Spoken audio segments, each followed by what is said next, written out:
шешең сайын бас 24 плюс 26 неше болады? 50 болады әке. Сен дұрыстап ойланып отырсың ба өзі? Шешең сайын баласы. Папа енді 50 болады ғой. 24 плюс 26 неше болады деп сұрап тұр мен сенен. Папа енді 50 емес па енді? Мынау шешең сайын баласы қазір мен шешең жаңын шығарам. 24 плюс 26 неше болады деп тұр мен саған. Сен миың бар ма? Қазір 3 секунд берем ше. Жауап бермей аяғын сындырып тастайын мен сен баланы. Папа енді шынымен 50 болады ғой. Папа болмаса да калькулятормен есептемейсің ба бұны? Қазір тұрашы мен телефонымды алып есептеп жіберейін. 50 бола ма не? Әке мен саған айттым ғой 50 болады деп.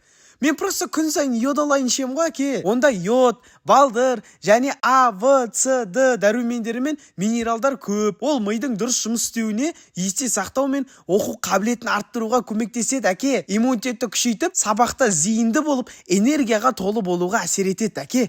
Шешең сіз мына телефонда туп етіп тұрды. Папа, онда давай мен апайға звондайын, математиканы апайынан сұрап көрейік. Мұғалімнен? Маған десең Илон Масктан сұрасың, түсіндің ба? Давай онда папа Илон Маскқа звондайын онда. Hello, this is Musk. Дүниедегі ең бай адам.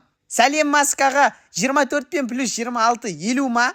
Әрине, бұл оңай ғой. Маск ағай, менің әкем 50 емес деп жатыр маған. Телефонды әкеңе бер. Ассалаумалейкум, қалай мынау? Hello ма? Ассалаумалейкум. Сәлем, мен Маскпын. Сен математиканың қай ғасырдан қалған? Шешең, шешең, не оқушысың сен?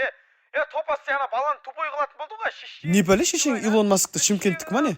Балам, анау йод алайын дедің ба? Соны алайықшы давай тез-тез. Все, әке, как раз ол жақта қазір Каспий жұма. Еще минус 30%-ке дейін скидка болып жатыр. Давай толтырып алып алайық, соны ішіп аламыз сосын.